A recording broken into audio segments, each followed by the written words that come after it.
காலத்திற்கு ஏற்ப ஒன்றிய அரசு தமிழ்நாட்டு மக்களை எப்படியெல்லாம் தனது அடிமைப்படுத்தி பார்க்கலாம்.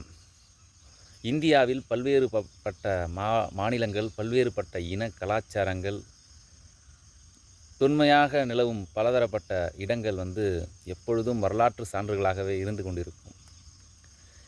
இங்கு ஒரு செயலை கட்டாயப்படுத்துவது என்பது மிகவும் மிகவும் ஆபத்தான ஒரு விஷயம். மக்களுக்கு என்ன தேவை, என்ன தேவையில்லை என்பதை ஒன்றிய அரசு ஒவ்வொரு முறையும் கவனிக்காமல் தனது அதிகார துர்பிரயோகத்தை ஒவ்வொரு முறையும் பயன்படுத்தி கொண்டு தான் இருக்கிறது. மத்திய அரசு என்ன சொல்கிறது என்றால், ஒன்றிய அரசு என்ன சொல்கிறது என்றால், இந்தியை நீங்கள் கட்டாயம் படித்தாக வேண்டும், மும்மொழிக் கொள்கையை ஏற்றுக்கொள்ளாக வேண்டும் என்று சொல்கிறார்கள். உதாரணத்திற்காக நாம் எடுத்துக்கொள்வோம். மும்மொழிக் கொள்கையால் எந்த மாநிலம் வளர்ந்திருக்கிறது என்று பார்த்தோமானால் அப்படி எதுவும் இந்தியாவில் வளர்ந்ததாக தெரியவில்லை. தமிழ்நாட்டில் இருமொழிக் கொள்கை என்ற ஒரு ஒற்றை காரணத்தால் தான் இங்கு இந்தியர்கள், அதுவும் குறிப்பாக தமிழ்நாட்டில் இருக்கக்கூடியவர்கள் இருமொழிக் கொள்கையை படித்துவிட்டு தான் இன்று உலகம் முழுவதும் வாணிபம் செய்து கொண்டிருக்கிறார்கள். பலதரப்பட்ட இடங்களுக்கு சென்று அதிகார இடங்களுக்கு சென்று கொண்டிருக்கிறார்கள். அதற்கு முக்கிய காரணம் என்னவென்றால் ஆங்கிலம். ஏன் ஆங்கிலத்தை நாம் முழுமையாக கற்க வேண்டும், தமிழை நாம் அடிப்படையாக கற்றுக்கொள்ள வேண்டும் என்று கூறுகிறேன் என்றால், இருமொழிக் கொள்கையை நாம் உறுதியாக எடுக்க முக்கியமான காரணமாக இருப்பதே நம் தாய்மொழியை நாம் என்றும் போற்றி பாதுகாக்க வேண்டும். அதே பட்சத்தில் நாம் அந்நிய இடங்களுக்கோ அல்லது அதிகார இடத்திற்கு செல்ல வேண்டுமென்றால் ஆங்கிலம் என்பது ஒரு பொதுமொழியாக இருந்து கொண்டு இருப்பதால் தான் நாம் இந்த இருமொழிக் கொள்கையோடு உறுதியாக இருக்கிறோம். ஹிந்தி கற்றுக்கொண்டால் என்ன நிலவப் போகிறது என்று எனக்கு தெரியவில்லை. தமிழ் ஆங்கிலம் இருக்கும் பொழுதே ஆங்கிலம் தமிழை ஓரளவுக்கு சாப்பிட்டு விட்டது என்று தான் கூற வேண்டும். தமிழில் பேசுபவர்கள் இங்கு சொற்ப அளவிலே இருந்து கொண்டு தான் இருக்கிறார்கள். இதில் மூன்றாவது ஒரு மொழியாக ஹிந்தியை நீங்கள் திணிக்க இருக்கிறீர்கள். ஹிந்தியை நாங்கள் 2 மொழிகளே நாங்கள் இன்னும் முழுமையாக கற்று தெரியாத நிலைதான் இங்கு உள்ளது. தாய்மொழியாக தமிழ் இருந்தாலும் தமிழே என்று எத்தனை பேர்த்திற்கு இலக்கணம் ரீதியாக தெரியும் என்று தெரியவில்லை. சரளமாக தமிழ் பேசும் சிலர் கூட ஓரிரு இடங்களில் ஆங்கிலத்தை கலந்துதான் பேசுகிற அவலம் நிலைதான் இன்றும் இங்கு சூழ்நிலையாக இருந்து கொண்டிருக்கிறது. இந்த சூழ்நிலையில் நீங்கள் இருமொழிக் கொள்கையை உறுதியாக முழுமையாக கற்றுக்கொண்டாக வேண்டும் என்று நிதி ஒதுக்கி அதற்கு உதவி புரிந்தால் ஒன்றிய அரசை நாம் பாராட்டலாம். இருமொழியே இங்கு தத்துக்குத்தாக இருந்து கொண்டிருக்கும் வேளையில் நீ மூன்றாவது ஒரு மொழியாக ஹிந்தி என்ற மொழியை கொண்டு வருகிறாயே, அதனால் என்ன எங்களுக்கு பயன் என்று முதலில் நீங்கள் கூற வேண்டும். அதாவது இவர்கள் என்ன நினைக்கிறார்கள் என்றால், இப்பொழுது வளர்ந்த நாடுகள் அனைத்தும் ஒவ்வொரு மொழியை முழுமையாக தெரிந்து கொண்டு, இந்தியா இப்போது அமெரிக்கா என்றால் ஆங்கிலத்தை மட்டும்தான் பேசுகிறார்கள், பிரிட்டிஷ்காரர்கள் என்றால் ஆங்கிலம் மட்டும்தான் பேசுகிறார்கள் அப்படின்னு சொல்லும் பொழுது, இந்தியர்களும் அனைவரும் ஹிந்தி மட்டும்தான் நாங்கள் பேசுவோம், அதை முதன்மை ஒரு மொழியாக கொண்டு வரப் போகிறோம் என்று கூறிக்கொண்டிருக்கிறார்கள். நான் என்ன கேட்கிறேன் என்றால், ஹிந்தியால் எங்களுக்கு என்ன லாபம், என்ன பயன், முதலில் என்ன இலக்கியம் இருக்கிறது, அதில் என்ன ஒரு தொடர்பு, நாங்கள் எப்படி அதிகாரத்திற்கு செல்ல முடியும் இந்தியை படித்து விட்டால் என்று நீங்கள் கூற வேண்டும். மற்ற மாநிலங்களில் இருமொழிக் கொள்கையை மட்டுமே நீங்கள் கொண்டுள்ளீர்கள், தமிழ்நாட்டில் மட்டும் மும்மொழியை ஏற்றுக்கொண்டே ஆக வேண்டும் என்று கூறுவதன் அடிப்படை காரணம் என்ன? ஹிந்தி புகுந்த இடம் எப்படி இருக்கும் என்று நாம் அலசி ஆராய்ந்து பார்த்தோமானால், மகாராஷ்டிரா என்ற மாநிலத்தில் மராத்திய மொழிதான் அதிகமாக பேசிக்கொண்டிருப்பார்கள். ஹிந்தி புகுந்ததன் விளைவு இன்று மராத்தி பேசுபவர்கள் ஒரு சிலரே இருக்கிறார்கள். குஜராத்தில் ஹிந்தி புகுந்ததன் விளைவு குஜராத்தி பேசும் மக்கள் அழிந்து விட்டார்கள், மொழியின மக்கள்.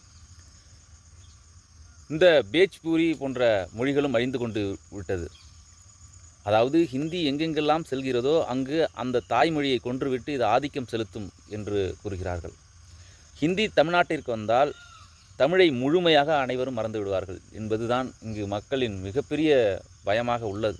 எப்படி கூறுகிறேன் என்றால், இந்த ஹிந்தி சென்ற மாநிலங்கள் ஒவ்வொன்றும் அவர்கள் முதன்மை மொழியாக ஹிந்தியையும், இரண்டாவது மொழியாக ஆங்கிலத்தையும், மூன்றாவதாகத்தான் தனது மொழியை படிப்பார்களா படிக்க மாட்டார்களா என்பது கூட தெரியவில்லை.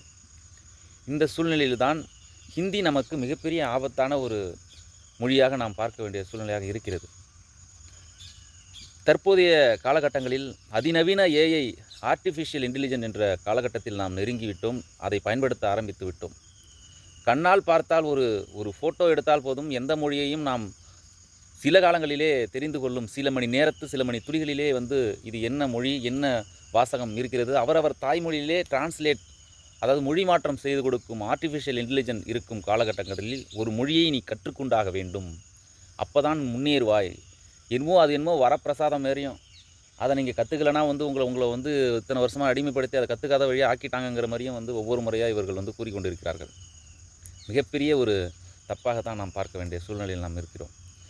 நவீன காலகட்டங்களில் ஒருவருக்கு தான் செல்லும் இடங்களுக்கு ஹிந்தி போன்ற மொழிகள் சில இடங்களில் ஒரு சில பேருக்கு தேவைப்படும். அவர்கள் கற்றுக்கொள்வார்கள். நீ இந்த மொழி தான் கற்றாக வேண்டும், இல்லை நான் சொல்கிறத தான் செய்தாக வேண்டும் என்று சொல்வது எவ்வளவு பெரிய ஒரு அயோக்கியத்தனம் என்பதை தான் நாம் உற்று நோக்க வேண்டிய சூழ்நிலையில் இருக்கிறோம். அதற்கு தமிழ்நாட்டில் ஒரு சில இந்த ஆர்எஸ்எஸ் அடிமைகள் என்று சொல்லக்கூடிய ஒரு சில மக்கள் இங்கு அவர்கள் என்ன சொன்னாலும் அதற்கு ஜால்ரா தட்டி கொண்டு எது அடிப்படை இல்லை என்பதை இவர்கள் கவனிக்க மறந்திருக்கிறார்கள். அதில் முற்றிலுமாக தமிழகத்தில் இருக்கும் பாஜகவில் இருக்கவர்கள் முழுமையாக ஒரு நிதானமற்ற மனநிலையில் தான் இருந்து கொண்டிருக்கிறார்கள். இந்த நவீன காலகட்டங்களில் நாம் எந்த வெளிநாடுக்கு சென்றாலும் அவர் தாய்மொழி முழுமையாக இருந்தாலே போதுமானது. எப்படி வென்றாலும் வியாபாரம் செய்து கொண்டு இருக்கலாம்.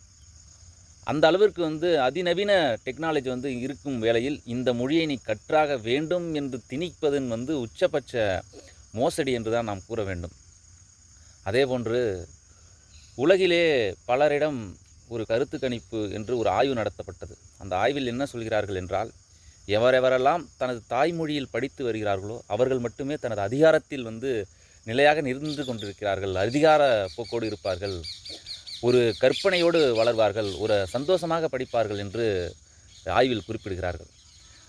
நான் என் தாய்மொழியை விட்டுவிட்டு வேறு மொழியில் நான் படித்து கொண்டு என்னால் முழுமையாக புரிந்து கொள்ள இயலாது என்பதுதான் இங்கு உண்மையாக கூறப்படும் கருத்து.